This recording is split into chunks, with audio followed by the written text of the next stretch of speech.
Some basic concept of chemistry में सबसे पहले तो use and disadvantage of chemistry. तो यूज तो मेरे को बताने की जरूरत नहीं है। सबसे पहली बात है कि केमिस्ट्री है क्या वास्तव में, ये चीज इसमें पढ़ी जाएगी। तो केमिस्ट्री है वो एटम्स और मॉलिक्यूल के लिए आपके पास में अप्लाई होगी। इसमें आप ये पढ़ोगे कि एटम्स क्या होते हैं, इसमें ये पढ़ा जाएगा कि मॉलिक्यूल्स क्या होते हैं। तो सबसे पहले तो इसमें जो चीज आती है वो आता है मैटर। ये मैटर क्या हो जाता है, हिंदी में इसको पदार्थ बोलता है या द्रव्य बोलते हैं। पदार्थ तो सब्सटेंस को बोलते हैं। तो द्रव्य है क्या, एनीथिंग, कोई भी चीज हो सकती है। Anything which occupy space and have definite मास, यानी कोई भी चीज जो स्पेस ऑक्यूपाई करती है, कोई स्थान घेरती है या जिसका कोई डेफिनेट मास होता है, उसी को हम क्या बोलते हैं, मैटर बोला जाता है।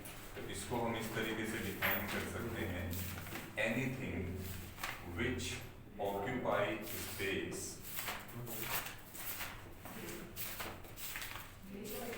and have definite mass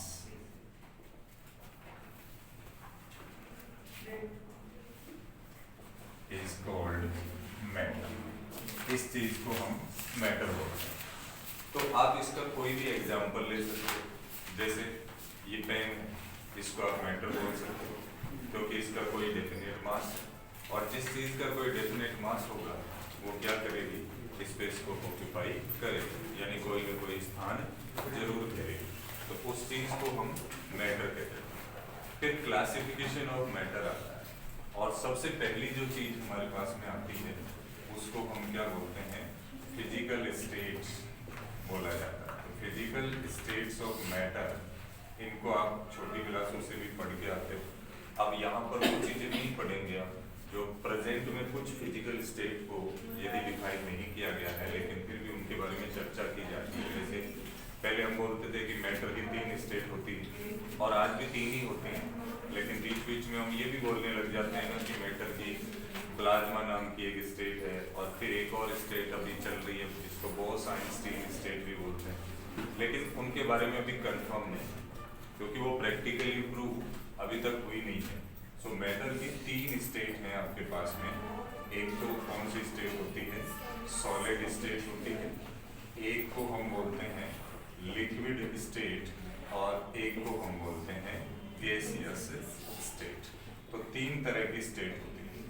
अब इनमें क्या चीजें हमारे पास में आनी चाहिए, एक तो ये चाहिए कि इनके जो कॉन्स्टिट्यूएंट पार्टिकल्स होते हैं उनके बीच में किस प्रकार का अट्रैक्शन फोर्स पाया जाता है, क्योंकि कोई भी स्टेट जब बनती है तो वो मॉलिक्यूल्स वगैरह या एटम्स वगैरह के बीच में बाइंडिंग फोर्स कैसा होता है, उसके आधार पर उनके कंस्टिट्यूएंट पार्टिकल अरेंज होते हैं। तो कुछ स्टेट्स ऐसी हैं जिनमें कंस्टिट्यूएंट पार्टिकल्स क्या हो जाते हैं, जैसे इस तरीके से बहुत अधिक क्लोज पैक स्ट्रक्चर में अरेंज हो जाते हैं। मतलब कंस्टिट्यूएंट पार्टिकल एक दूसरे के पास बहुत नजदीकी से व्यवस्थित हो जाते हैं, और एक दूसरे से बहुत नजदीक तभी वो व्यवस्थित हो सकते हैं जब उनके बीच में क्या हो, बहुत टाइटली हेल्ड बाइंडिंग फोर्स पाया जाए। तो इस प्रकार का जो बाइंडिंग फोर्स होता है उसको क्या बोलते हैं, स्ट्रॉन्ग इंटरमॉलिक्यूलर फोर्स बोला जाता है। तो सॉलिड स्टेट की जो सबसे बड़ी फीचर होती है यहाँ पर वो क्या होता है कि इनमें कंस्टिट्यूएंट पार्टिकल के बीच में क्या होता है, strong intermolecular force of attraction, ये इनके अंदर पाया जाता है। अब वो कैसा हो वो अलग चीजें हैं, वो टाइप ऑफ सॉलिड पर डिपेंड करेगा कि वो आयनिक बॉन्ड है या फिर आपके पास में मेटेलिक बॉन्ड है या फिर कोवेलेंट बॉन्ड उनके अंदर पाया जाता है, ये अलग फीचर्स हैं। लेकिन जिस फेज के अंदर जो कंस्टिट्यूएंट पार्टिकल्स हैं उन पार्टिकल्स को हेल्ड कौन करता हो, कोई strong intermolecular force of attraction held करता हो, तो वो एक दूसरे के बहुत अधिक पास में क्या हो जाएंगे, अरेंज हो जाएंगे। और एक दूसरे के बहुत अधिक पास अरेंज होने के कारण क्या होगा, देखो इनकी सबकी शेप एक जैसी है ना, इसका मतलब इनसे जो ज्योमेट्री बनेगी वो ज्योमेट्री की शेप भी कैसी होगी, एक डेफिनेट शेप हो जाएगी और इनका वॉल्यूम भी क्या हो जाएगा, डेफिनेट हो जाएगा। इसका मतलब जो सॉलिड स्टेट होती है उसके अंदर शेप एंड वॉल्यूम दोनों के दोनों ही क्या होते हैं, डेफिनेट होते हैं, यानी उनको आप चेंज नहीं कर सकते। तो वो किसके कारण होता है, due to strong intermolecular forces of attraction between constituent particles, ये कारण हो जाती है। तो ये मेन चीज ये हमें ध्यान रखनी है कि जो सॉलिड्स होते हैं उनका बहुत शेप एंड वॉल्यूम है वो क्या होता है, डेफिनेट होता है। अब जो लिक्विड स्टेट है, इस लिक्विड स्टेट के अंदर जो ये इंटरमोलिकुलर फोर्सेज ऑफ अट्रैक्शन होते हैं ये थोड़े से कमजोर होते हैं, तो उनको हम क्या बोल सकते हैं, वीक बोला जा सकता है। या मैं ऐसे कह दूं कि इनको मैं वेरी स्ट्रॉन्ग कह दूं तो इनको क्या बोला जा सकता है, स्ट्रॉन्ग बोला जा सकता है। तो इनके अंदर strong intermolecular forces of attraction ये पाए जाते हैं और इसके कारण से एक चीज तो इसमें से चेंज हो जाएगी और एक वैसी की वैसी रहेगी। जैसे सपोज करो कि आपने किसी कंटेनर के अंदर 100 ml कोई सब्सटेंस लिया लिक्विड, तो इसका वॉल्यूम है वो तो क्या है, कांस्टेंट है, लेकिन यहाँ पर क्या होगा कि ये जो पार्टिकल्स हैं ये पार्टिकल एक दूसरे से क्लोज पैकिंग में नहीं है, थोड़ी सी उनके बीच में क्या रह जाएगी, डिस्टेंस रह जाएगी। तो इसका मतलब है इनकी शेप कैसी हो जाएगी, ये तो शेप उसी कंटेनर की शेप को ले लेगा। जैसे पानी को आप गिलास में डालो तो गिलास की शेप में हो जाएगा, कप में डालो तो कप की शेप में हो जाएगा, प्लेट में डालो तो प्लेट की शेप ऑक्यूपाई कर लेगा। तो इसका मतलब इनकी जो शेप हो जाती है वो शेप तो इनडेफिनेट होती है, लेकिन जो वॉल्यूम होता है वो वॉल्यूम इनके अंदर कैसा हो जाता है, डेफिनेट होता है। तो मैटर की वो स्टेट जिनमें शेप इनडेफिनेट हो और वॉल्यूम क्या हो जाए, डेफिनेट हो जाए, उस स्टेट को हम क्या बोलेंगे, लिक्विड स्टेट बोलेंगे। और जो गैसियस स्टेट है उस गैसियस स्टेट के अंदर क्या होंगे, वेरी वीक इंटरमोलिकुलर फोर्सेस पाए जाते हैं और इन वीक इंटरमोलिकुलर फोर्सेस को ही हम कौन सा नाम दे देते हैं, एक सबसे वीकेस्ट फोर्स होता है उसको हम नाम देते हैं van der Waals force of attraction. तो गैसियस मॉलिक्यूल के बीच में जो पर्टिकुलरली आपके पास में बाइंडिंग फोर्स होता है उसको हम किसका नाम दे देते हैं, वान डेर वाल्स फोर्सेस का नाम दे दिया जाता है। इसी वान डेर वाल्स फोर्सेस को आगे चल करके हम डिस्पर्सन फोर्स भी बोलते हैं या लंदन फोर्स भी बोला जाता है। तो ये बहुत ही कमजोर तरीके का होता है। तो जब किसी भी गैस को, गैसियस मॉलिक्यूल को आप देखेंगे तो इस तरीके से बहुत रैंडमली मूवमेंट करते हुए वो बहुत अधिक दूर दूर एक दूसरे से व्यवस्थित हो जाएंगे। तो इसका मतलब ये हुआ कि यहाँ पर जो स्टेट है उसका शेप और वॉल्यूम दोनों के दोनों ही कैसे होते हैं, इनडेफिनेट होते हैं। तो उस कंडीशन को हम क्या बोल देते हैं, गैसियस स्टेट बोल देते हैं।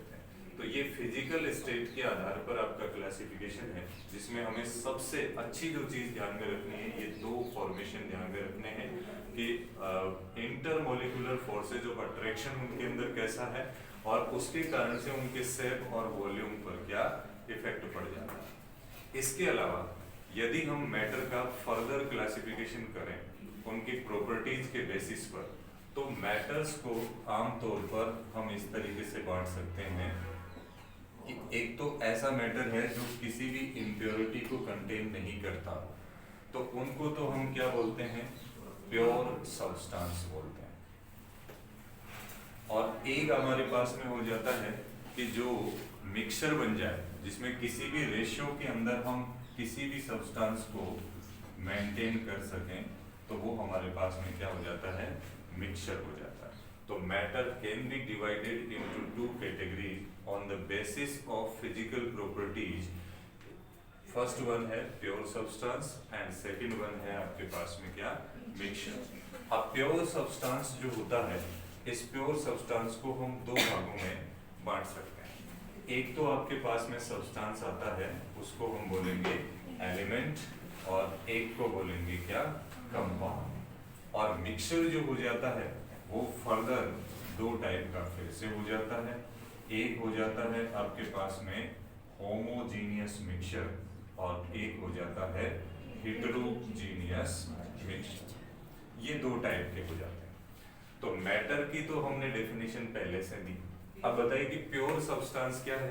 तो प्योर का मतलब है कि उसमें किसी भी तरह की दूसरी कोई इम्प्योरिटी नहीं, उसमें एक ही टाइप के एलिमेंट होते हों, एटम होते हों, मॉलिक्यूल होते हों, तो उनको हम क्या बोल सकते हैं, प्योर सब्सटेंस बोल सकते हैं। और मिक्सचर में क्या होता है कि किसी भी टाइप के जो एलिमेंट हैं वो एनी प्रोपोर्शन में प्रेजेंट हो सकते हैं, उनका प्रोपोर्शन कोई है वो फिक्स नहीं हो सकता, उस चीज को हम क्या बोल सकते हैं, मिक्सचर बोल सकते हैं। तो सबसे पहले हमें पढ़ने, इस चैप्टर में पढ़ने के लिए हमारे पास में ये होना चाहिए कि एलिमेंट क्या होते हैं। सो एलिमेंट है क्या, element is a pure substance of matter. Element जो होते हैं वो प्योर सब्सटेंस होते हैं, लेकिन इसमें होते क्या हैं, एक ही टाइप के एटम होते हैं। ये बने किससे हैं, वन काइंड ऑफ एटम्स, यानी सेम प्रकार के एटम से मिलकर के बनने वाले जो प्योर सब्सटेंस हैं वो क्या कहलाते हैं, एलिमेंट कहलाते हैं। जैसे सपोज करो कि मैं यहाँ पर लिखूं हाइड्रोजन, ये मैंने सिंबल लिखा ना, इस सिंबल को मैं एलिमेंट बोल सकता हूँ। क्यों, क्योंकि इस सब्सटेंस के अंदर केवल हाइड्रोजन एटम्स ही हैं। कितने हैं वो बात अलग है, वो हमें पता होता है कि हम मोल के बारे में यदि आगे जाके पढ़े तो एक मोल में जो एलिमेंट एटम्स होते हैं, नंबर ऑफ एटम्स वो कितने होते हैं, आओगे 2 नंबर के इक्वल होते हैं, जिसको हम बोलते हैं 6.02 into 10 to the power 23। तो इसमें इस सब्सटेंस में केवल हाइड्रोजन के एटम है, तो इसलिए क्या बोला जाएगा, एलिमेंट बोला जाएगा। यदि मैं ये कह दूं कि मैंने एक सिंबल लिखा जैसे Na, तो मैं इसको ये कहने के लिए रेस्पॉन्सिबल हूं कि इसके अंदर क्या है, केवल सोडियम एटम ही है, इसलिए ये क्या कहलाएगा, ये एलिमेंट ऑफ सोडियम कहलाएगा। तो एक ही तरीके का सिंबल यदि कहीं लिखा हुआ है तो ऐसा प्योर सब्सटेंस जिसमें सेम काइंड ऑफ एटम है वो प्रेजेंट होते हैं, वो क्या कहलाते हैं, एलिमेंट कहलाते हैं। इसका मतलब आपने जो पीरियोडिक टेबल पढ़ी है, अब ये देखो उसमें आपने 118 एलिमेंट के सिंबल लिखे होंगे, तो इसका मतलब सारे सिंबॉलिक फॉर्म में ही है ना। जैसे ये लगा हुआ है आपके पास में पीरियोडिक टेबल, सब में देखो सिंबल लिखा है, किसी का सिंबल एक अक्षर के अंदर है, किसी का सिंबल 2 के लिए है, किसी में 3 अक्षरों का सिंबल आपके पास में। लेकिन जहाँ पर हाइड्रोजन लिखा है, हाइड्रोजन के आगे अदर किसी भी आपने अल्फाबेटिक वर्ड का यूज किया ही नहीं है, दूसरा अदर से कोई कुछ नहीं किया आपने, इसका मतलब हाइड्रोजन अपने एलिमेंटल फॉर्म में है। तो ये जो पीरियोडिक टेबल है इसके अंदर जितने भी सिंबल हैं आपके वो सारे के सारे क्या हैं, एलिमेंट हैं। और गौर से देखो तो इसमें आपने लिखा है एस ब्लॉक एलिमेंट, कभी आपने कहा S block compound, S block molecule, ये तो नहीं लिखा ना। इसका मतलब ये प्योर सब्सटेंस है सारे के सारे, और उसमें एक ही टाइप के क्या है, एटम्स हैं, तो इनको हम क्या बोलते हैं, एलिमेंट बोलते हैं।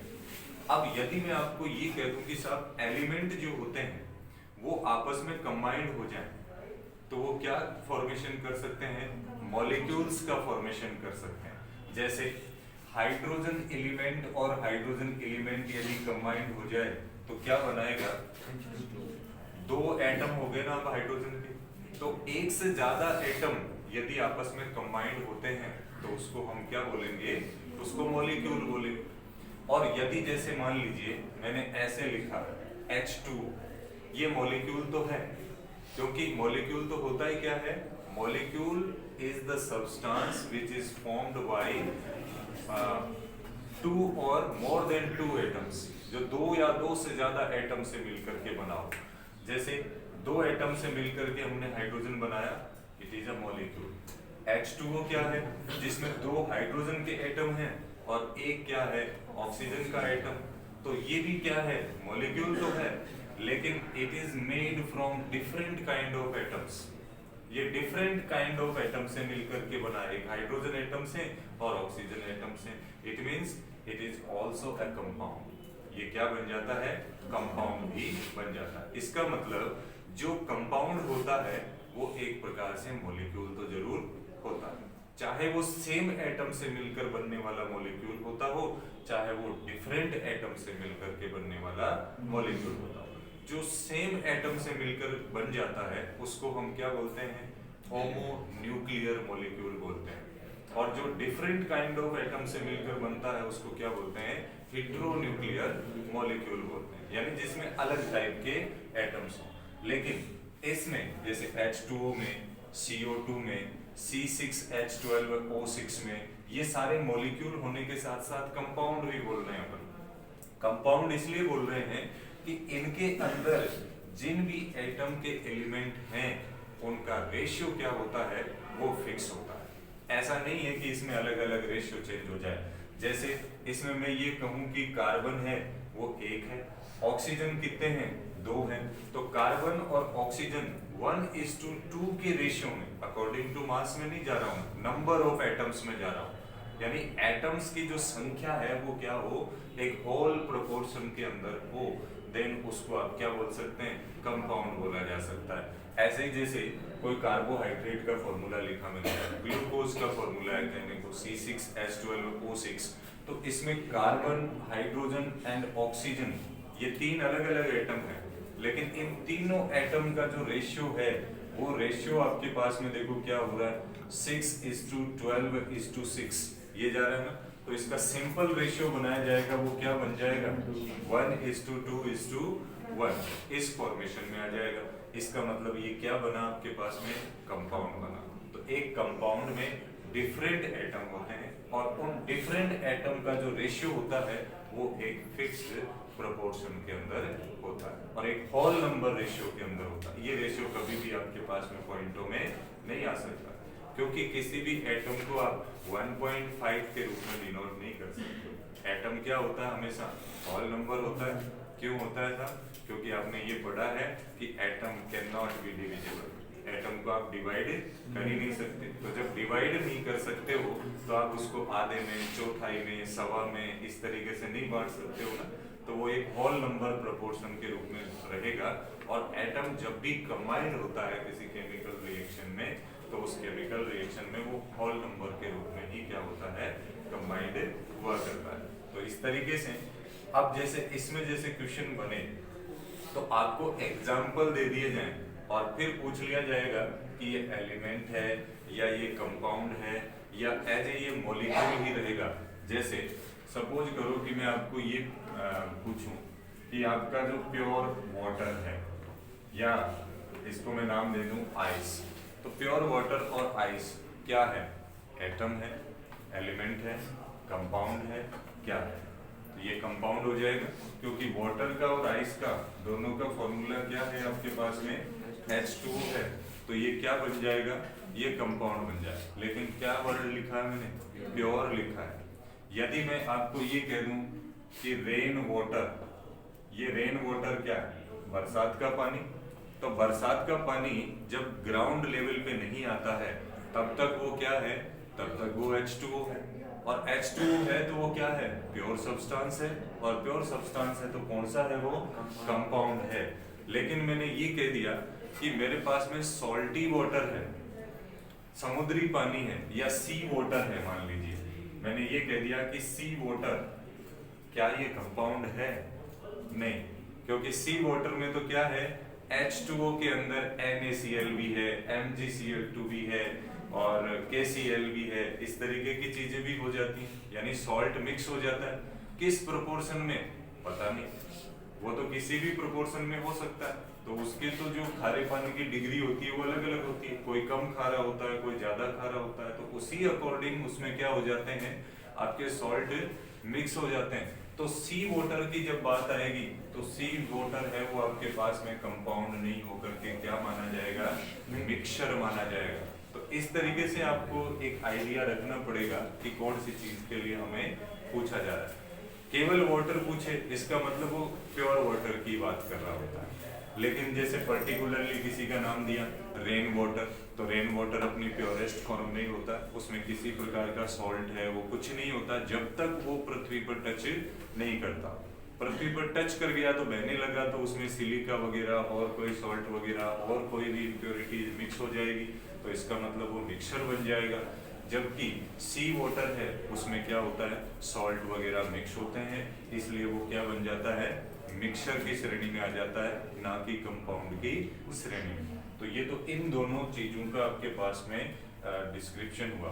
तो मिक्सचर है, मिक्सचर में क्या हो जाता है, मिक्सचर में कोई भी कंपाउंड, कोई भी सब्सटेंस एनी प्रोपोर्शन में क्या हो जाता है, प्रेजेंट रह जाता है। और वो दो टाइप का होता है, होमोजीनियस और हेट्रोजीनियस। होमोजीनियस का मतलब क्या होता है कि हर जगह each and everywhere the chemical composition must be identical, यानी सेम हो जाना चाहिए, सब जगह पर केमिकल कंपोजिशन सेम हो जाना चाहिए। और केमिकल कंपोजिशन सेम होने का मतलब क्या होता है, उसका मतलब ये है कि जब दो पदार्थों को या दो सब्सटेंस को या दो से ज्यादा सब्सटेंस को आप पर्टिकुलरली मिक्स कर दें, तो मिक्स करने के बाद में ये नहीं बताया जा सके कि इसमें ये पदार्थ मिले हुए हैं।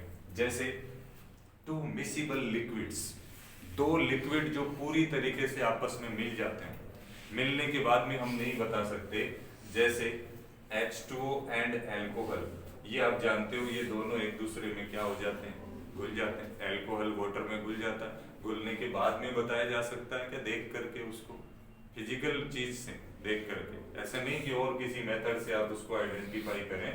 इन दोनों को यदि मिला दिया तो मिलाने के बाद में हम नहीं कह सकते कि इसमें क्या मिला हुआ है, क्यों, क्योंकि उन्होंने होमोजीनियस मिक्सचर क्रिएट कर दिया। तो टू मिसिबल लिक्विड्स हो, टू मिसिबल सॉलिड्स हो, गैसें जो होती हैं वो आमतौर पर होमोजीनियस मिक्सचर ही बनाएंगी, जिसका एग्जांपल है आपके पास में एयर। एयर यानी एटमॉस्फेयर के अंदर बहुत सारी गैसें, carbon dioxide, oxygen, hydrogen, nitrogen, ये एनी प्रोपोर्शन में, प्रोपोर्शन कुछ भी होना चाहिए मिक्सचर के अंदर, तो कोई फिक्स होता ही नहीं है ना, तो ये मिक्स होती हैं।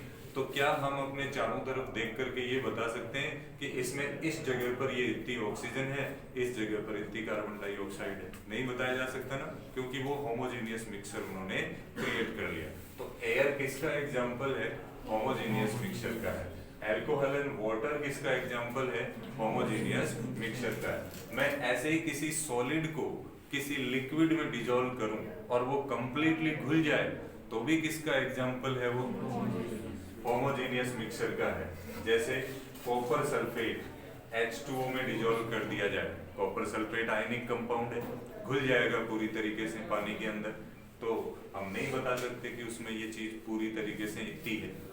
ऐसे ही सोडियम क्लोराइड, नमक को पानी में घोल दो, घुल जाएगा पूरी तरीके से, होमोजीनियस मिक्सचर बना देगा। ऐसे ही आपके पास में शुगर एंड H2 पूरी तरीके से घुल जाएगा ना शुगर, तो ये सारे मिक्सचर बन जाते हैं। दूध क्या है, मिल्क, होमोजीनियस मिक्सचर है ना, प्रोटीन और वाटर का मिक्सचर है। दूध में पानी मिला दो पता थोड़ी चलता है, देख करके तो नहीं पता चलता। इसी तरीके से चाय वगैरह है, अब इसी में देखो आपने एक चीज ऐड कर दी, मान लीजिए शुगर ऐड कर दिया, NaCl ऐड कर दिया, वाटर ऐड कर दिया, और साथ में मैं ये कह दूं कि इसमें थोड़ा सा मैं साइट्रिक एसिड मिला दूं, एक कॉम्बिनेशन बना ना, बहुत सारे कंपोनेंट हो जाएंगे। क्या बोलते हो इसको, शिकंजी। साइट्रिक एसिड का मतलब नींबू का रस हो गया, तो नींबू का रस मिला दिया, पानी मिला दिया, सोडियम क्लोराइड मिला दिया, नमक मिला दिया, चीनी मिला दी, शिकंजी तैयार हुई। तो किसका एग्जाम्पल हुआ आपके पास में, होमोजीनियस मिक्सचर का ही बना। तो कितने कंपोनेंट मिला दें, लेकिन इन सभी में एक खास बात ये है कि आपने जैसे H2O और अल्कोहल को आपस में मिला दिया, तो क्या किसी भी फिजिकल मेथड से या मैकेनिकल मेथड से उनको सेपरेट कर सकते हो, किसी केमिकल का यूज नहीं करना। फिजिकल मेथड का मतलब ये, इनको छानो, आप फिल्टर करो, फिल्टर करके इसको अलग कर सकते हो क्या, इसमें से H2O अलग हो जाए या अल्कोहल अलग हो जाए, ऐसा पॉसिबल है? या ये ले लो, आप अपना ही एग्जांपल ले लो, ये मिक्स करने के बाद में कितना ही आप इसको छान लो, इसमें से चीनी, नमक, सिट्रिक एसिड, ये अलग कर किया जा सकता है? नहीं किया जा सकता। इनको अलग करने का काम कौन करेगा फिर? ये जब शरीर में चली जाएंगी ना, तो आपका किडनी करेगा। किडनी इसको अलग अलग कर सकता है ना, पानी अलग निकाल देगा, चीनी अलग जगह पर काम आ जाएगी, नमक, सोडियम, पोटेशियम आयन है वो अलग जगह पर आपके पास में काम आ जाएंगे। तो ये वहां पर हो सकता है, लेकिन हम किसी भी फिजिकल मेथड से इनको सेपरेट नहीं कर सकते हैं। तो ये भी ध्यान रखना, a component of homogeneous mixture cannot be separated by any physical methods। किसी भी फिजिकल मेथड के द्वारा हम उनको सेपरेट नहीं कर सकते। जबकि हेट्रोजीनियस मिक्सचर की बात करें, हेट्रोजीनियस मिक्सचर में क्लियरली 2 और मोर देन 2 फेजेस आपको दिखाई ही दे जाएगी। आप नेक्ड आई से देख सकते हो कि उनके अंदर 2 अवस्थाएं हैं या 2 से ज्यादा स्टेट हैं, वो हैं आपके पास में। जैसे आपके पास में कोई भी ग्रेन हो और ग्रेन में आपके पास में स्टोन्स हो, धान जिसको हम बोलते हैं, दाल वगैरह हो, उनके अंदर कंकड़ पत्थर मिले हुए हो, देख के बता सकते हैं 2 स्टेट क्लियरली आपके पास में विजिबल होती है और उनको आप किसी भी फिजिकल मेथड से अलग कर सकते हो। बाय हैंड पिकिंग मेथड, हस्त चयन विधि, कंकड़ पत्थर है उनको चुन चुन के अलग फेंक दो, दाल वगैरह अलग कर लो, अलग हो जाते हैं ना सेपरेट। ऐसा काम इसमें नहीं कर सकते थे।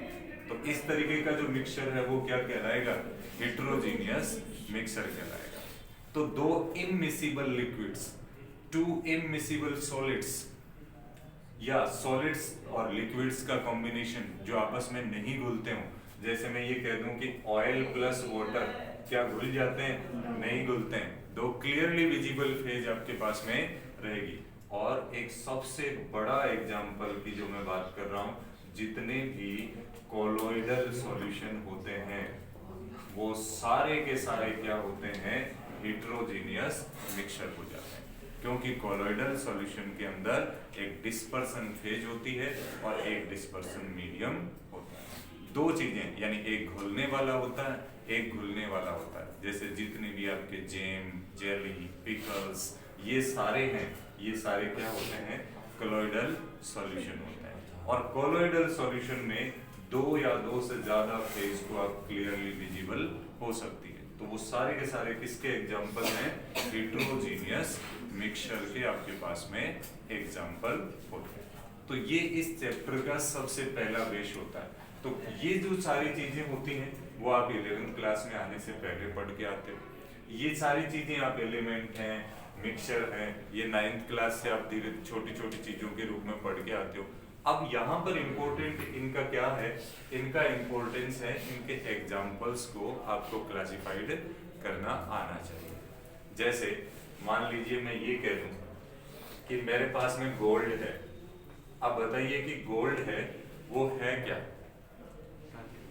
इन सभी में से ढूंढ के बताओ कि ये गोल्ड है वो क्या है। गोल्ड तो एलिमेंट हो गया ना, गोल्ड का मतलब एयू, और एयू का मतलब है कि वो तो सिंबॉलिक फॉर्म में लिखा हुआ है, उसमें गोल्ड के एटम के अलावा कोई एटम नहीं। लेकिन कौन सा गोल्ड, प्योर गोल्ड। अब इसमें आप क्या करो, इसकी कई चीजें आप बना लेते हो, आभूषण वगैरह बना लेते हैं। तो प्योर गोल्ड से आप कोई भी सब्सटेंस नहीं बना सकते हो। तो उस गोल्ड के अंदर क्या मिलाना पड़ता है, कॉपर मिलाना पड़ता है, तांबा मिलाना पड़ता है। तो Au प्लस Cu ये मिल गए, देन ये क्या बन गया, मिक्सचर बन गया। कौन से प्रोपोर्शन में, अब प्रोपोर्शन फिक्स है क्या इनका, नहीं है, वो तो डिपेंड करेगा सुनार पर। सुनार चाहे उसमें कितना ही क्या कर सकता है, कॉपर ऐड कर सकता है, उसी हिसाब से इसको डिफाइन किया जाता है कि ये 22 कैरेट है, 24 कैरेट है, 18 कैरेट है। वो उस परसेंटेज ऑफ कॉपर पर डिपेंड करेगा कि उसमें कितना कॉपर मिलाया गया। तो ये क्या बन रहा है आपके पास में, मिक्सचर बन रहा है। लेकिन गोल्ड के किसी भी ऑर्नामेंट को देख करके आप ये बता सकते हो कि उसमें इतना कॉपर मिला हुआ है। तो किस प्रकार का मिक्सचर बन गया वो, होमोजीनियस मिक्सचर। तो जितने भी आपके पास में ऑर्नामेंट्स होते हैं वो सारे के सारे क्या हो जाते हैं, होमोजीनियस मिक्सचर हो जाते हैं। तो इस तरीके से आपको ये क्लासिफाई करना आना चाहिए। हाँ, ये जरूर नाम ध्यान में रखना, कोलोइडल सॉल्यूशन। कोलोइडल सॉल्यूशन कौन से होते हैं, जिनमें क्लियरली 2 फेजेस विजिबल होती हैं, disperse phase and dispersion medium. ये दोनों आपको दिखाई दें। और इसको भी आप क्या कर सकते हो, ये जो हेट्रोजीनियस मिक्सचर है इनको आप किसी भी फिजिकल मेथड से इनके कंपोनेंट को सेपरेट किया जा सकता है।